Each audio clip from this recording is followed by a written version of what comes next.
Hey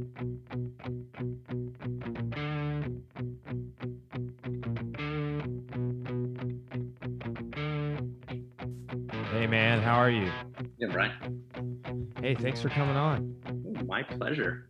Hey, so but real quick, how do you pronounce your last name, Ari? It's a silent K, so it's pronounced Nazan. Okay, that's what I suspected, but I didn't want to butcher it. Yeah. So yeah. Well, hey, yeah, good to meet you. Man, so when I was first getting going in jiu-jitsu, you were like every white belt's hero. I'm not even gonna lie, man. I remember just you being like the #1 guy on YouTube for the Well, longest time. let me tell you, Brian. Maybe hero to some, but the Antichrist to a lot of people. What I know, which is super interesting, but I guess it comes with the fame, right? I mean, in a lot of ways. Yeah, it was unintended, and it was something that I didn't expect to happen. And it was weird because it was like jiu-jitsu at the time was at its infancy on YouTube. There wasn't like a lot of stuff. And then all of a sudden, there was like 3 channels and there was nothing else out there. And then it's like, hey, Ari, you're on the underground and you're on Sheerdog and people are telling all the shit. And it just blew up and I'm like, holy fuck, how do I manage this? Right. It was nuts. So it was something weird because all I wanted to do was just share jujitsu. And then it just like, obviously people are polarized on how they look at submissions 101. So. Which is interesting because if it makes you feel any better, I wasn't charting any of this shit, like none of it. Yeah. So this whole time until like I don't even remember it coming up that there was any negativity associated with the whole thing until somewhat recently. And like I want to say somebody who knows Keith, I just had Keith on the show. Yeah. Which I mean, dude, so like I learned about Keith Owen and Eddie Bravo from your channel. Oh, really? Right. So yeah. So it's like it's the benefit is there. You can't. It's irrefutable. But then I think like somebody that knows Keith, that I told him I was like, man, I want to have that guy on the show, and they're like, man, that guy's kind of unjustly been given some shit over the years, and I was like, really? Why? Yeah. But it's but then I was like looking at your channel today, 57 million views. Yeah. One of your videos from back when I would have been like a blue belt, 267,000 views. Yeah, That's insane. That's probably like the omoplata or the flying armbar, one of those. Yeah, and like, okay, so that's a amazing feat to get a video. Like I have about the same number of videos on my YouTube as you. Oh, really? Nowhere near the amount of views. So, but yeah, man. So like, what made you decide to start Submissions 101? When did you first do that? So it started I think launched in February of 2007. And it was just, I wanted to we were screwing around at my dojo and it's like, I'm going to film some techniques and I want to put it up for a couple of my students because YouTube is a great way to get information across when people aren't at school. And I started looking online. It's like, oh, there's not a lot of stuff. Like people had videotapes. YouTube had literally no jiu-jitsu channels. And I just started, putting stuff up at that time. And, there was Submissions 101. There was Lock Flow at the time, which is no longer around, which was really, really good. And I'm gapping on the other one. Was Lock Flow that other? There was another. It was primarily a no-gi channel. Yeah, younger guy. Was that Lock Flow? Yeah, and they were based out of Seattle, Washington, I think. And then they ended up closing the channel a few years ago. Great resource, but yeah, that's kind of how it started. And people just started coming to the channel. It's like, well, I'm going to put out a video every week or something like that, and then it kind of just went from there. Yeah, like so at one point, I feel like just in my viewership, it started maybe it always was, but it started being like a collective. Like you started having people like Keith Owen and like I saw Frank Mir and like just different people over the years. Was that always something you just filming jiu-jitsu, your journey and stuff and collaborating with people or what? Yeah, I mean, I've always been into learning from other people, and I'm like, I'm not the primary source for jiu-jitsu. I never claimed to be. And it's like, well, if I can get other people and film them and put them up on YouTube, it just kind of made sense to me. And I was doing a ton of seminars, like attending seminars at the time. I wasn't a black belt or anything like that. I was black belt in Japanese Jiu Jitsu, but I was doing like no-gi at the time. People love to talk shit about that, by the way, too, which is I've studied Japanese Jiu-Jitsu the entire time I've trained. And Oh, yeah. now I work with, there's a orthopedic surgeon that comes into my gym who is 6th Dan in judo, 3rd Dan in Aikido, and he is working Aikido with me like every night. Yeah. And people would talk shit about that in the jiu-jitsu community. I'm just like, all right, let's just train and shut the fuck up about it, you know? Yeah, it's nonstop. I mean, we're an opinionated group, aren't we? Yes, there are some really loud sects out there that make a lot of noise, especially on these forums and stuff. But here, Brian, here's the thing that's happening, which is kind of neat. But there is a resurgence of black belts in Brazilian Jiu Jitsu, Gracie Jiu Jitsu that are branching out, and so you're seeing a guy like Little Tony Pasinski. He's doing stuff. Roy Dean has a background.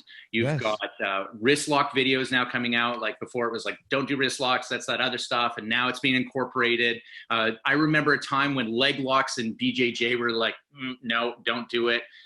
It just cycles. So I have always said, do what makes you happy, you know, and incorporate stuff into your jiu-jitsu that makes it your own. If you enjoy it, fantastic. And then just go from there, and just don't give a shit what other people think, because now you got guys who are teaching wrist lock videos or have backgrounds in other arts, and they're bringing it to the table. So. Yeah, man, I do. So on the wrist lock conversation, I remember your videos on the wrist locks years ago, and that being, you know, like one of the, and then I saw sometime around probably when I was a purple belt, Keenan Cornelius. Yeah. He put out a wrist lock video, and I guess made him cool again. I don't know. Yeah, but Roy Dean, he does have a really cool background. He was recently on a friend of mine's podcast, one of my instructors actually, but he's a good friend of mine's instructor, a guy named Alan Shade. He owns a school out in Vegas, but yeah, Roy Dean's a cool dude. Yeah, I mean, Roy Dean he's got a black belt in judo, black belt in Aikido. He's got black belts in Japanese Jiu Jitsu, right? I mean, it's there's lots of people out there that have those crossovers. So I like to point out a good case study on that is Rickson Gracie. He has a black belt in judo and Aikido. Yep. So, which people love to talk shit about that guy too. I'm just like, well, guys, what are we doing here? I know. I mean, no one's immune to it, you know? And like I said, we're a passionate group of people, and we are so opinionated on what we think is right for the community. There's that joke about the jiu-jitsu police, and those are the people who are the pillars of the community that are guarding against shit and stuff like that. And we all have our mistakes, and we all have our demons, and we all have things that we've screwed up. And, you know, so I just, a lot of judgment out there. I've never gone online to try to, you know, talk shit about someone or whatever. And even though it was all coming my way, it's just like, you know, I know it's out there, but I just don't focus on it, because I want to focus on, you know, learning from really cool people. I've met so many amazing people like you, Brian. Like, it's awesome. It is just, it's the friendships that I've made doing jiu-jitsu that is actually better than jiu-jitsu. I'll be honest. That's what I absolutely love. Yeah. I mean, you know, just doing this podcast has been super neat, because it's becoming like everybody I've ever come into contact with through jiu-jitsu is who I'm having come on the show. Like, I kind of do an MMA show, a jiu-jitsu show, and then just a Life Unraveled show where I don't burden people with these types of conversations from my general audience, you know? So, but, you know, this is, it is interesting. One other thing I wanted to ask you about is, like, how much do you think that there's another thing out there that's fascinated me for years, is sort of this stigma associated with even watching jiu-jitsu videos. Have you run into that? Oh my God. And especially now. So now, you know, look at Zoom and look at videos. It's now the big thing. People are learning from videos all of a sudden. And you know that there is people out there who are like, you can't use video, you shouldn't learn from it or whatever. And then now, because we've been forced into it, it's become popular again. And, you know, look at the Gracie Academy, look at Henner. Oh yeah. Right. Wow. So I love videos because obviously it transmits information quickly. You can skip stuff. And the way that I believe that black belts digest videos and the way that a white belt digests videos is totally different. And the presentation. So I'll ask my black belt buddies, and they'll be like, oh yeah, I saw this 20-second clip. Awesome. You know, I got it. Right. Because you see it, you see the move, you understand the mechanics. And then the white belt's like, you lost me. I need the 5-minute explanation of everything. And so it just depends. But I think it's a great supplemental thing for your jiu-jitsu journey. Yeah. Oh, for sure. For sure. And I wonder how much of that is not like passed on, like instructors who are maybe out of touch with the video aspect of learning. I mean, that's just the type of learner if somebody's watched videos, that's always been a great supplemental resource, white through black belt, you know, of doing 14 years of jiu-jitsu. Yeah. So, but there has the whole time I was watching videos, but there was like this stigma, and honestly, the stigma was kind of being passed on to me, like I shouldn't encourage my students to do it. And I got over that pretty quickly because I started owning an academy at blue belt, or like I was splitting with a karate school, opened my own academy at purple belt. I believe it was a trajectory of things in 2012. Yeah. But fortunately, never experienced anyone talking shit about that or anything. But like that's something I see people demeaning now is, you know, got to have a black belt to do these things. I think, I mean, it's changed because as there's been more black belts readily available in cities, the argument is, why would you train with a blue or purple belt when a black belt is available? And that is an argument in itself. So I obviously started teaching Brazilian Jiu Jitsu when I was not a black belt. It pissed off a lot of people. But it's also personality stuff. Like some people are attracted to one type of teaching style than another. And it's not a dig. Like if you're an instructor in one school and then there's another person and then people are going to these two different schools, that's awesome. It benefits the community, right? And it's like the whole COVID thing right now. If you are cheering on that you want your competition to go under, truly you suck. And you're a horrible human being. I'm not wishing that my competition goes under. I want them to succeed because they are operating in a niche that I am not, and they're giving people some awesome jiu-jitsu. So my opinion. Yeah. Yeah.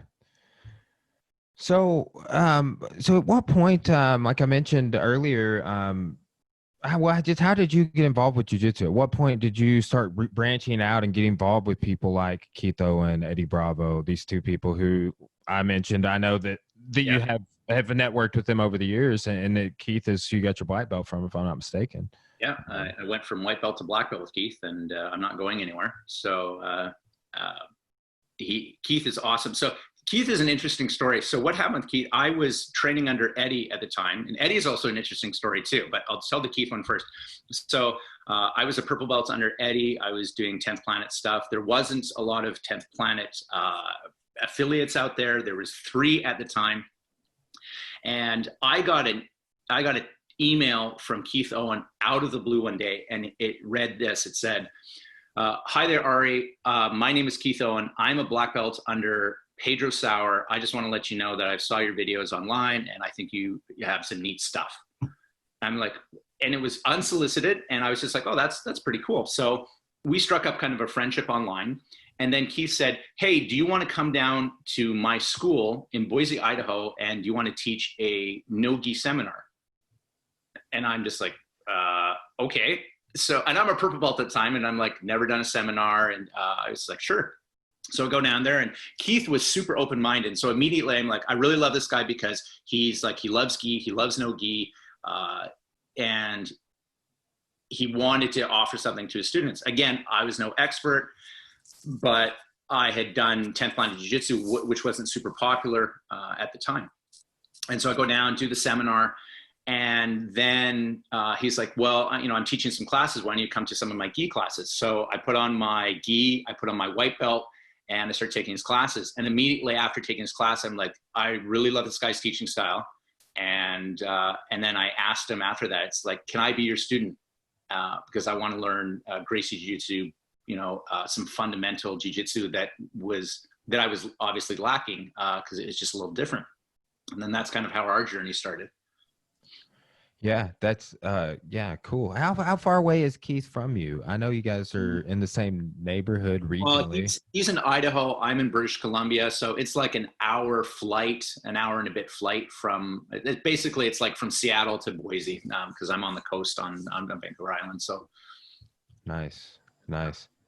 Yeah, that's another thing that was super weird that I remember. You mentioned like back when 10th Planet wasn't that popular, like back in the day. Wow, probably 2007, 2008, 2009, when I was watching all these videos, learning about all these people. More people were talking shit about Eddie Bravo, not because it's conspiracy theories, but because of his jiu-jitsu, which like now I just like don't get it. I'm like, now I'm like, dude, he's a John Jock black belt. Like he's super good at I have a high opinion of Eddie Bravo in terms of jiu-jitsu, but I have nothing bad to say about Eddie. I learned so much from him. I have a ton of respect for him. My time with Eddie and being one of his affiliates was awesome. His jiu-jitsu is amazing. He's a pioneer. I mean, I think people are ridiculous, or they were back then because it was new. And again, there's these divided camps. And I interviewed Eddie years ago on a YouTube podcast. It wasn't even a podcast. And I was asking him about the state of jiu-jitsu, and he's like, you know what I want to do? I want to kind of create my own tournament with my own rules. Like they have these overtime rules because there's stalling. And you should check out the video because it's the birth of EBI when he's talking about it. And it was in its super raw form. And I was thinking, this is going to be really awesome to watch. So, and then he came out with EBI, which is like one of the best platforms for jiu-jitsu. Such a creative guy, like whether it's jiu-jitsu techniques or creating a tournament or strategizing, trying to create a no-gi system that crosses over to MMA, but is still jiu-jitsu based. I mean, pretty fascinating. So I've got to train with some 10th Planet affiliates over the years, and I have trained with a guy named Brandon McCathern. He was on the podcast and stuff. I've never got to train with Eddie or anything, but I always have been a fan of 10th Planet. Keith, he mentioned being a fan of 10th Planet, but I kind of do feel like there is a little bit of a divide between maybe them not liking people who also like was that something that was frowned on, like upon, like, hey, I'm gonna be a Keith Owen white belt and a 10th Planet purple belt? Was like that was that a stigma or anything attached to that? If you don't mind me asking. Stigma for who? What for people within the 10th Planet Association, like, oh, this guy does gi jiu-jitsu with this other guy and not just 10th Planet jiu-jitsu? Maybe for some, but I mean, there was guys that were taking 10th Planet jiu-jitsu that were doing gi. So it wasn't like I was the only one, and it's become more popular, kind of the crossover. And Eddie was never ever saying, don't do gi jiu-jitsu and it sucks. He developed obviously the 10th Planet system for what he thought he was going to go, because he thought he was going to go to MMA. Eddie has always been super open-minded. Like one of the things I remember training with him is he would often show a technique and then people would start doing the lab stuff on the mat and then come up with something. And Eddie would be like, hey, show me. And he would stand there and he'd watch. He has this look. And it's kind of like, let me show you a different way. And then he would take stuff and incorporate it from his students and then put it into the system going, this is a better way of doing it. So I never got anything from Eddie that way. I know that there were some people in the system that probably didn't like it. I ended up just kind of going in a different direction because I wanted to do gi, and I fell in love with the gi. And that's how we ended up, separating. And I still do no-gi stuff. I still incorporate 10th Planet stuff. It just, my journey just kind of went in a different direction after a few years with Eddie. So. Yeah, that's, I've wondered, and someone had mentioned this to me just in passing about like just any student being like, yes, I'm a paying member of the 10th Planet Jiu-Jitsu Association, and I'm also a part of XYZ Association over here. Yeah. And, I didn't know if there was any stigma associated with that or not. But curiosity. Yeah, I guess it's a little weird because, I'm part of an association in Canada called the Canadian Jiu Jitsu Union. So I'm a student under a guy by the name of Steve Hisco. He's my Japanese Jiu Jitsu mentor and instructor. He's amazing. He's also a blue belt under Keith Owen. So there's and he's an 8th degree black belt in Japanese Jiu Jitsu. And so there's some awesome people I'm hanging around. So it's great. But I guess the gi no gi argument has always been around. But I remember someone asked Keith a question and said, "Do you do gi or no gi?" And his answer was yes. So that was it. Right. So that guy has such a fun personality, right? Like he was like one of ever since I saw this video on your channel of him being like, you gotta just use a side mount escape. So you gotta punch him in the face here. Okay, you gotta punch him right there. And just like I was like, man, I would constantly try and find videos of him over the years because I loved his explanations and teaching style. And then I became friends with him on Facebook, and he's a character to follow there as well. He's awesome too, because he's like, have you heard when, how he talks about Pedro Sauer, super loyal, and Pedro Sauer being the greatest jiu-jitsu guy who's ever lived. And I've trained with Master Sauer several times, and it's blown me away. So Brian, have you ever trained with Pedro? No, I haven't, but I will say, okay, so I was at the Hickson seminar where he was promoted to red belt, right? The red belt he doesn't wear. But Pedro Sauer was at that seminar, and I was like, oh my God, I got to get a picture with it. He was like the only other jiu-jitsu guy there. I was like, I absolutely have got to get a picture with him. And I chased him down, and he was super nice. Gave my wife and I a picture. But yeah, he's a hero. I just have never got to train with him, sadly. Yeah. Oh. He breaks down jiu-jitsu in a way which is remarkable. And those moments that we learn from these instructors, and it's like, oh wow, I didn't realize he was doing the upa wrong for the last dozen years. And he should, that's the type of stuff he does. And he's able to take any question you throw at him. And he has this saying, so Pedro Sauer, you go, hey, professor, how do you do this? And then he goes, I don't know, but, and then he shows something, and it's awesome. Yeah, we were talking about those moments in my morning class, and mentioning like some technique that blew my mind at this seminar that my friend was teaching. And it's like when you see those moments, like you look around the room and you see who else is looking around the room. It's like, and you're like, because your mind's being blown, you're like, oh yeah, your mind's being blown too. You seeing this? And it's like something basic, like a flower sweep, fun stuff. Yeah. So like what are you doing online with jiu-jitsu right now? I have some non-jiu-jitsu related questions for you, but I mean, what are you still doing stuff with the Submissions 101 channel? It's sitting dormant. I put up a video once in a while, but I got so busy with other stuff that I was doing that the Submissions 101 kind of took a back seat. As jiu-jitsu's grown, there's probably 100,000 channels now. So it was just kind of like, there's so much information out there, amazing stuff. So, I don't need to, there's 800 videos on Submissions 101. So just, I kind of leave it. I throw stuff on my Instagram or my Facebook once in a while, but it just takes so much time because I have something that I'm doing called the Invictus movement, which is trying to get jiu-jitsu mandatory for law enforcement, that I do with my buddy Jason Repsch, which I'm super passionate about. I've got some other business ventures which I'm doing. So Sub 101 has just taken kind of a back seat. I'll never get rid of it. And as a novelty, I kind of throw videos up from myself or other people. So it's still there, but it's not primary in my life at the moment. Yeah. So one of my guys, he's trained with me for years, watched your channel just like me. He asked me to ask you, there was someone, I guess he followed on your channel, Red the Flying Tomato. Yep. He wants to know what happened to that guy. I will tell you what happened to him. So his name is Jean-Marc de Groot, and his brother Matt. They were both students of mine, and they ended up opening up their own school here in the city. And so they have a very successful school.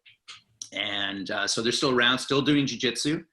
And they're both brown belts now. And so, yeah, he's still around. And the funny thing is so Jam really got into the gi. So him and his brother both do actually gi. They were both into no gi before. And then James' brother, Matt, was into judo as well. But yeah, they're teaching, they're teaching. They're both teachers. All right. Awesome. Yeah. So when did you get involved with law enforcement? Is that something you had going on all the time, or you got involved with after jiu-jitsu? After jiu-jitsu. So I've always wanted to get involved, but it was in 2012, my dad passed away suddenly. He had a heart attack. And before he died, I remember talking to him, and we were just shooting the shit one day. And he goes, "Hey, Ari, you remember this. You don't want to be 80 years old and regret not doing something in your life." And that just kind of sat in the back of my head. And then he was golfing one day, had a heart attack, ended up dying. And that immediately came to the forefront of my head. And I'm like, I'm going to start and do policing. This is something I've always wanted to do. So at the age of 39, I ended up applying to the police force. Considered, I guess, older. 39 is older. So I restarted my career at 39. Got through the academy as 40. So I'm 46 now. So I've been on for 6 years. And so that's what it was. It was actually my dad and his influence of you got to do it. And so I did it. And that's where I'm at. And now you're blending the two. Like, so what do you have going on with that movement for getting, I think anybody that does jiu-jitsu can really empathize with getting jiu-jitsu involved with law enforcement training on a mandatory level. Like how did that become a thing for you? Well, let me ask you a question first. I'll answer that. But so at your academy, do you have any cops or first responders or any kind of military or any people at your academy that train? Yes. Also, we have a nonprofit, a 501c3, and we offer a free class for that entire demographic you just mentioned, EMS, firefighters, law enforcement, 5 mornings a week. And there's a university literally right across the street from my academy where I got my undergraduate and master's degree. Yeah. And the chief of the campus police there, he's like a 4th dan in judo, but he's a purple belt in jiu-jitsu, trains with us. He runs that program and he does a great job. Awesome. Yeah. But yeah, that's we do. And we try and reach out to the community, and we don't get the response we wish we would a lot of times. Okay. So that's the thing that we run into. So last year and around February again, we started a kind of collective via Facebook, and it was just a group chat with all these cops that did jiu-jitsu. And then the hashtag came out, which was BJJ Make It Mandatory. And so I'm like, that's what we're going to use is our hashtag for cops to learn jiu-jitsu. And the problem is BJJ Make It Mandatory is a mouthful. So it didn't make sense as like to name as the movement. So I was like, we need a better name. And so I came up with the name Invictus. And then I talked to my buddy, Jason Repsch, who's a cop down in Texas. I said, hey, Jay, do you want to help me co-found kind of a movement and organize people? And he was like, hell yes. So he's a 20-year veteran in policing. He's a black belt in BJJ. So we started it, made a website, made an Instagram channel, and then we started to do a seminar. We did our first seminar, which was down in Houston, which had over 100 police officers that trained jiu-jitsu, which was on the mat, which was a super neat feeling. So you've got all these people who share that policing background, but also have that passion for jiu-jitsu. And there are so many cops that don't train jiu-jitsu that need jiu-jitsu. The internet is replete of horrible videos of techniques gone wrong, people getting injured, where jiu-jitsu could have benefited them. And jiu-jitsu saved my life on a number of occasions, so I've been made a believer of it. Jiu-jitsu needs to be modified a little bit for the street. I think it's a primary use of force that should be used because of control measures. If every problem you look at, you end up, every problem you look and you see is a nail, then all you're going to use is a hammer type of thing. It's like, it's not a one fix thing. So jiu-jitsu has all this stuff that you're able to have variations and protect people. So that's kind of how it started. And now we are a year and a bit on. There's several thousand members, and it's growing. We ended up putting out a article, 2 articles, and basically statistics of why cops don't train and how jiu-jitsu will benefit them. And one of them that we put out went viral. And I interviewed I think 1,200 cops and asked them why they don't train jiu-jitsu. And the responses were remarkable. And one of the things that came out of that study was the majority of cops that don't train BJJ or jiu-jitsu in general is they have never needed it before. So they realize they think they won't need it in the future.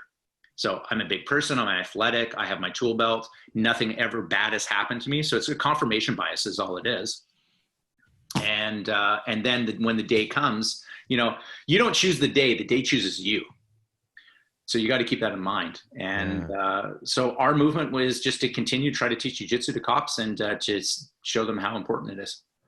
That's kind of like a symptom of all people that don't train martial arts is this sort of belief that they could defend themselves. And I remember I had been on the mats but a short time when I realized that was a lie I'd been telling myself for about 19 years.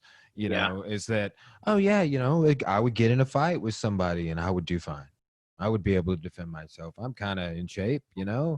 And it's like, but if they have just a little bit of training, I would have been devastated, But then, you get a law enforcement, somebody that is in that profession. It seems commonsensical to us for them to, you should train jiu-jitsu, but I don't know. There's like a disconnect. But I hope that is something that's even going on in our region of the U.S. Like like I said, we have it as a nonprofit here in old Arkansas. So, it's that's something that I'm really liking. See, Jocko and a whole lot of people have been vocal about this need. So it's amazing that you're doing that. Yeah, we teamed up with Origin earlier this year. They produced our Invictus skis, which were so badass. Oh, I remember those, dude. I did. Yeah. Okay. All right. I made the connection. Yeah, and so we were talking to Nicole at Origin and Pete, and so they developed the gi for us. So their gis are made in the States, and we're like, I'm all for it, right? We don't have to send overseas, and so they produced these gis, which were super badass, and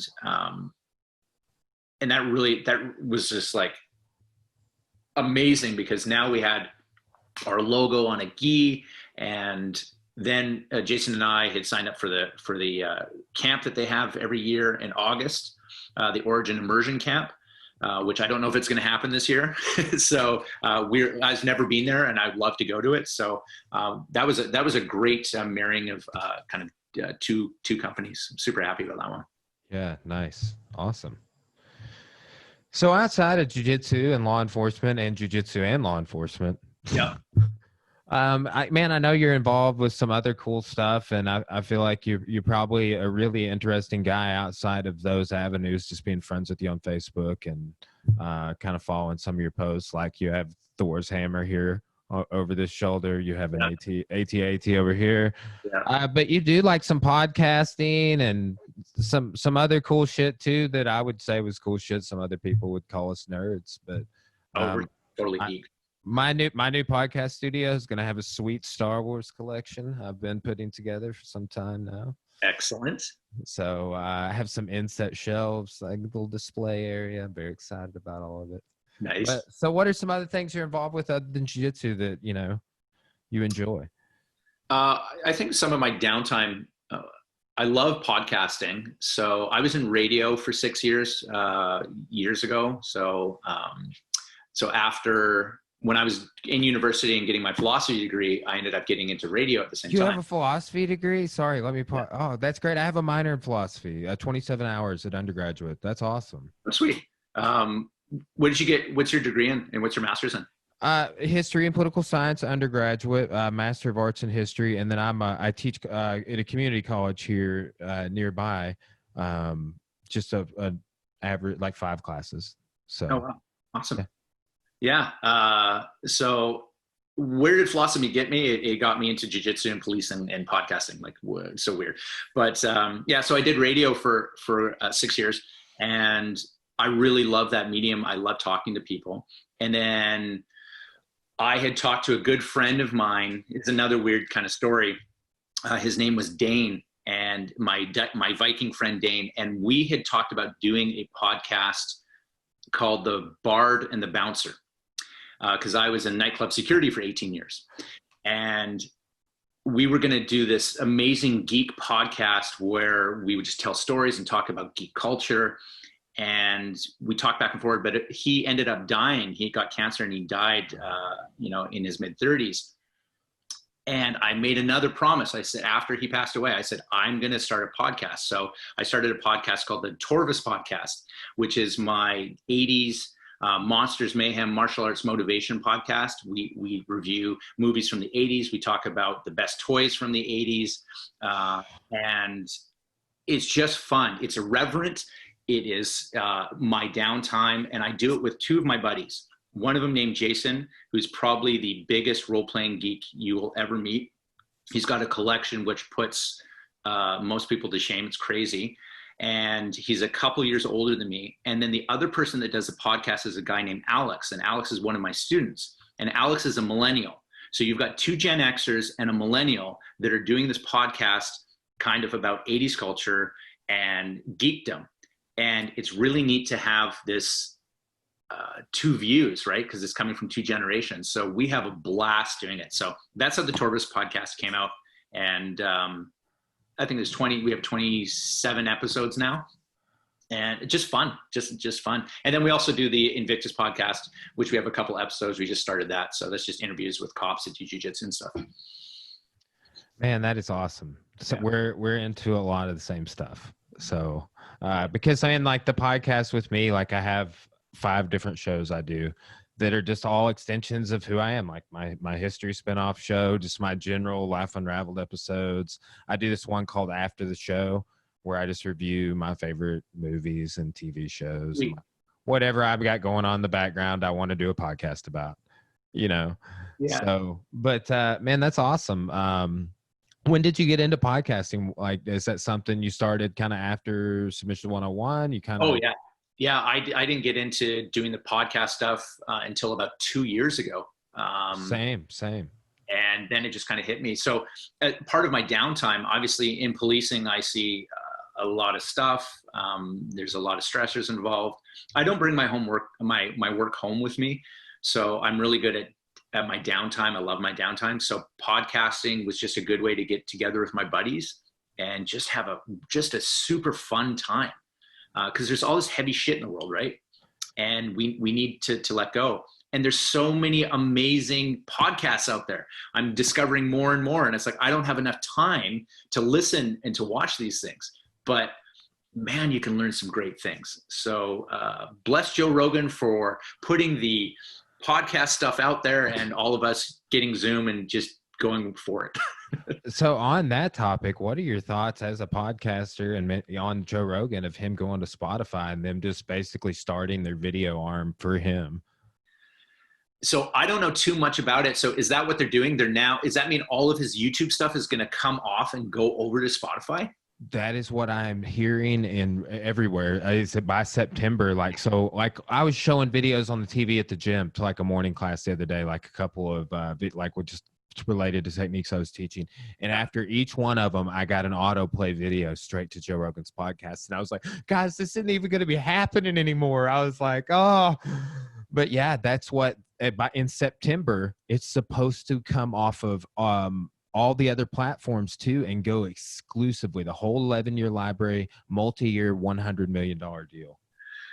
So that's a huge gamble. Well, not for Joe. I mean, Joe's walking away with $100 million.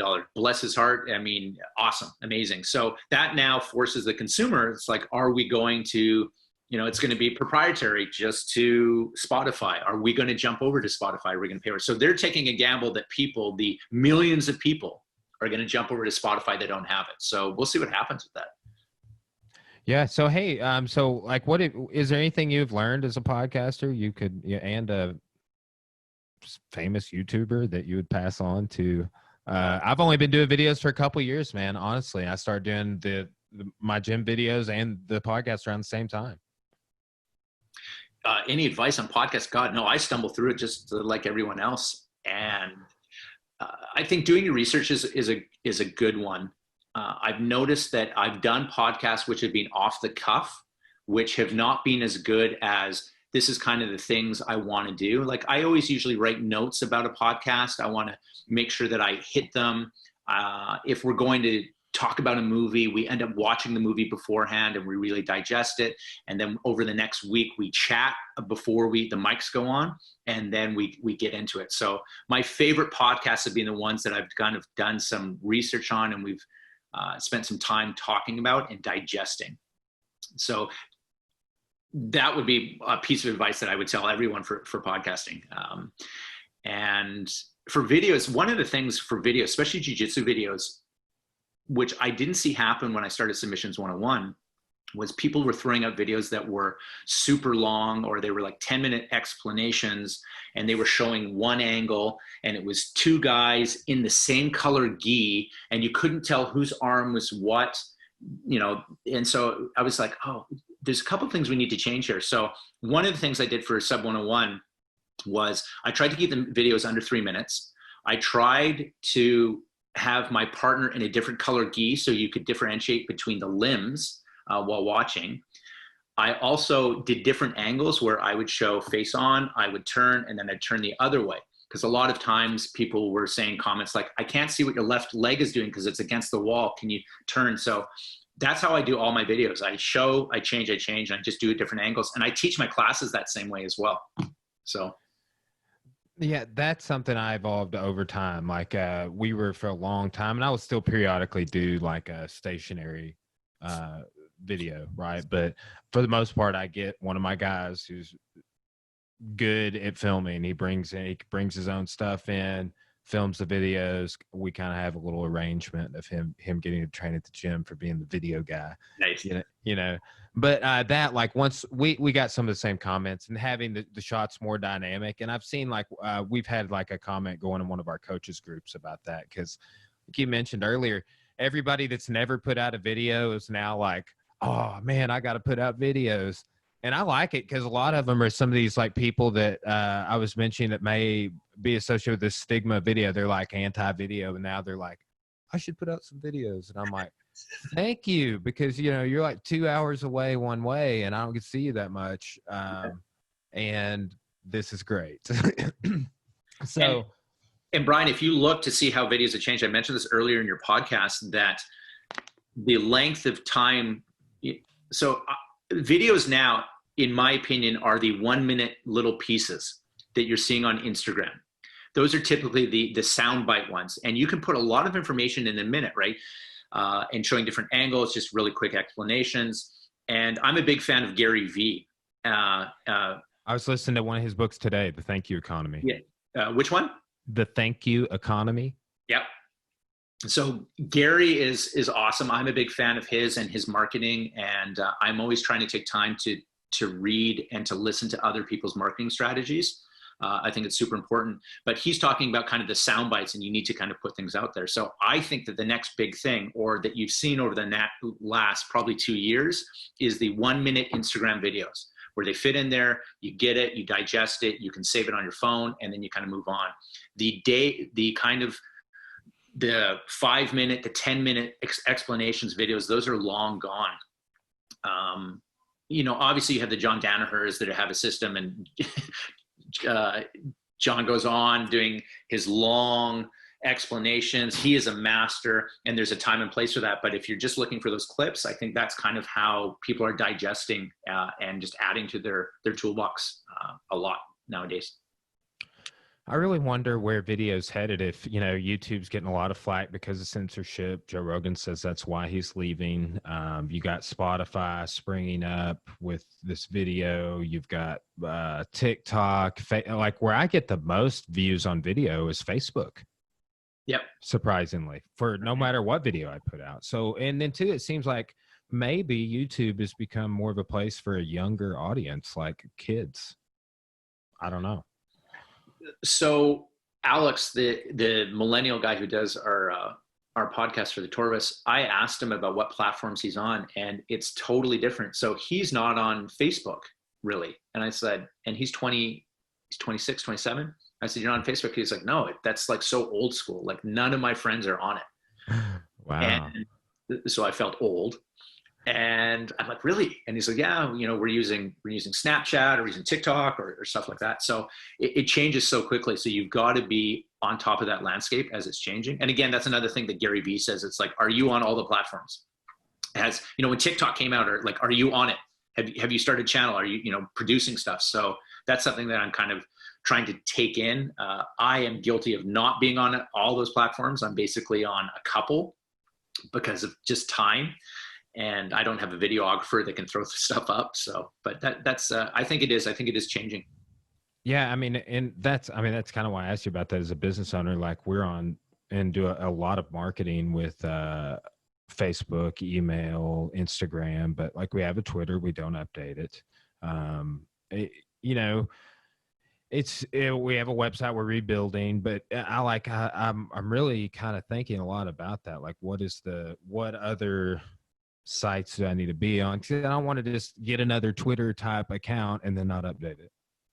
Right. So it's kind of navigating the social media landscape is something to talk to your friends about, I guess.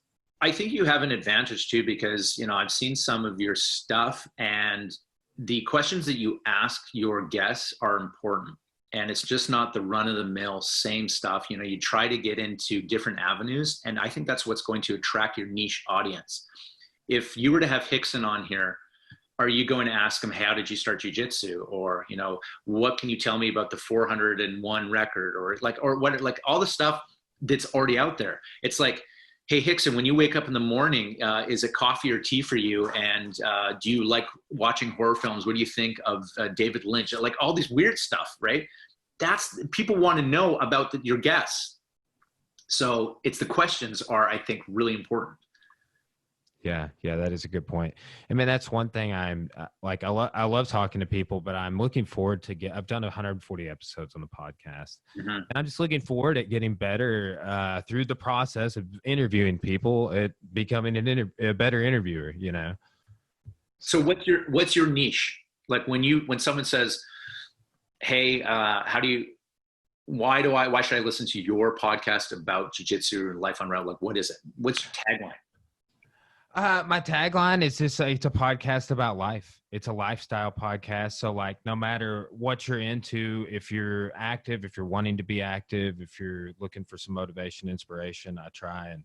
And I mean, a lot of it is my tagline has grown into that over time. When I first started, I was really just pulling a lot of guests like, oh, I might have my friend Jack in from California for a seminar and get him to come in. And it was just like, I was booking podcasts much more sparsely, but I've been one of those people who's just like made the jump with the COVID lockdown. It's like, I'm just going to start doing primarily podcasts like this and getting more guests that I really want to talk to, that I've always kind of either admired or this or that, to kind of like expand my just whole perspective on things. I love getting all of these takes, and that's why I have like the Life Unraveled tagline is like, man, I'm trying to talk to as many different people from life. Like I want to have like plumbers and electricians on and stuff like that, like that you just wouldn't think about. That people, like I have a friend that's a plumber. I ask him questions all the time.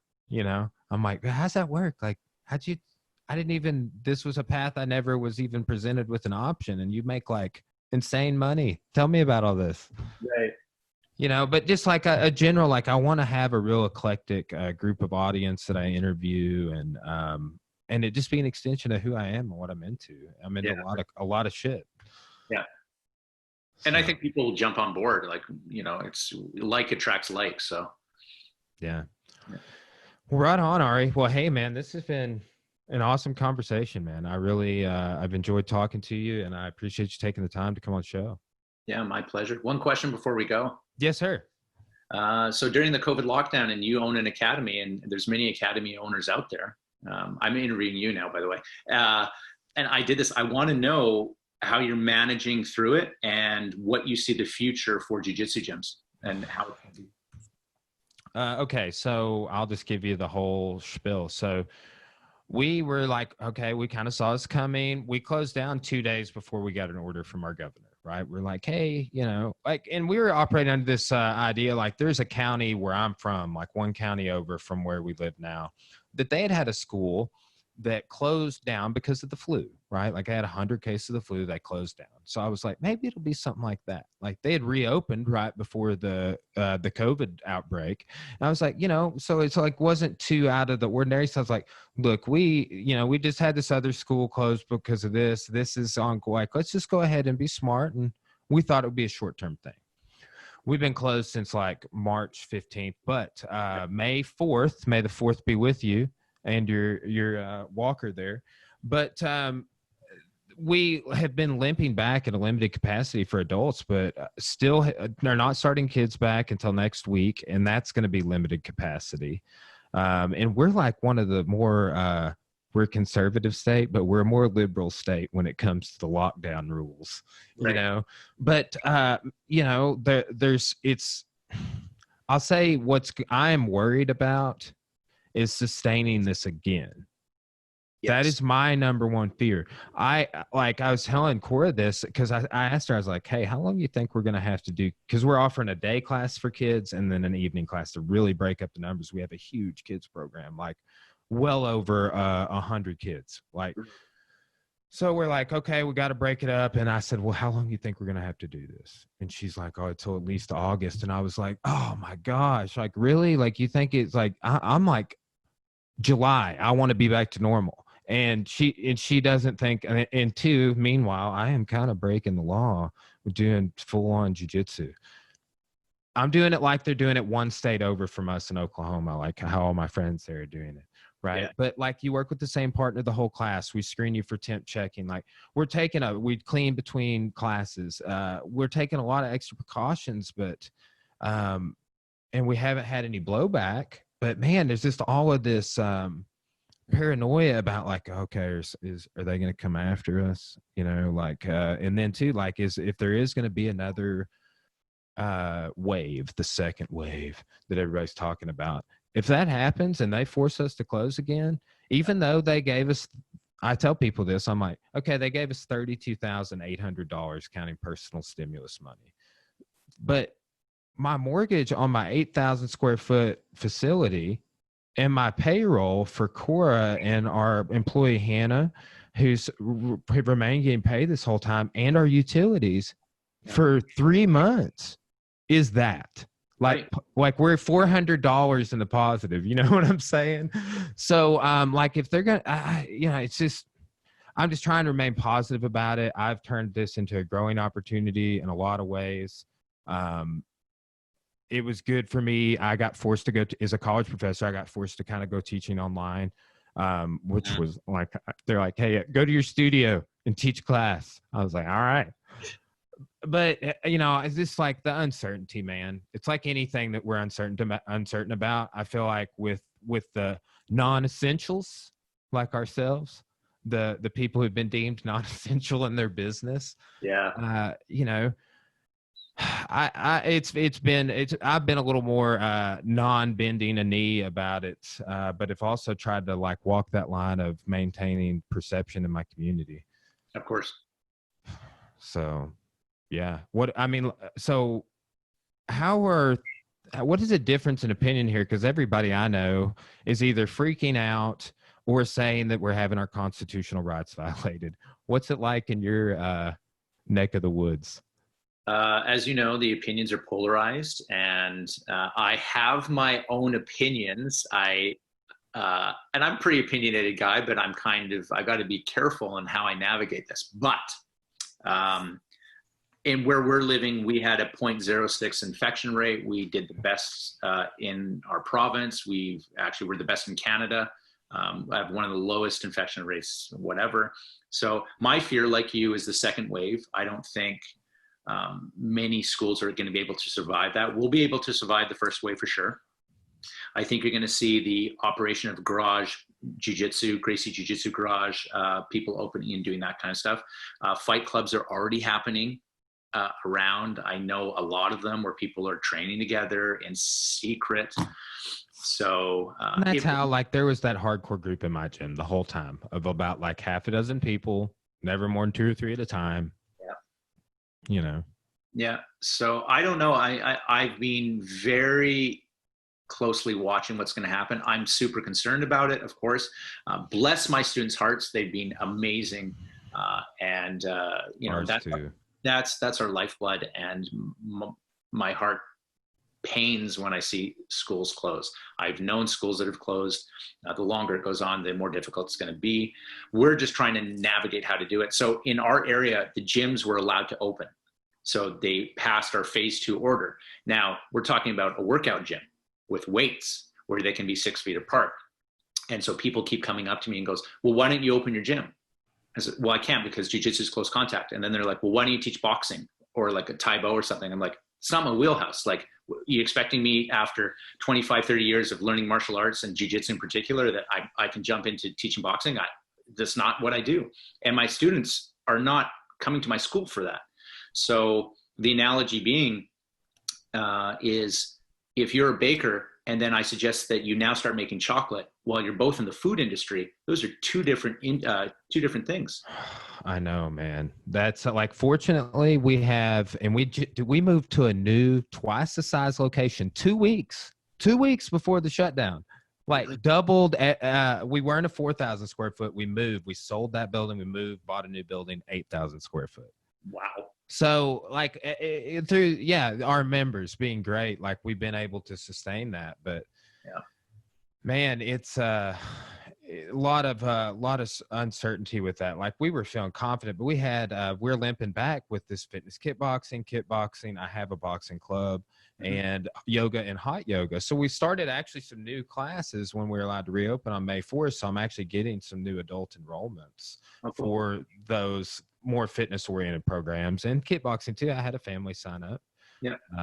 And the guys doing jiu-jitsu as well. So it's, so it's working out, but, I'm having Tanner Rice on the podcast, from Rice Brothers Jiu Jitsu in Redding, California.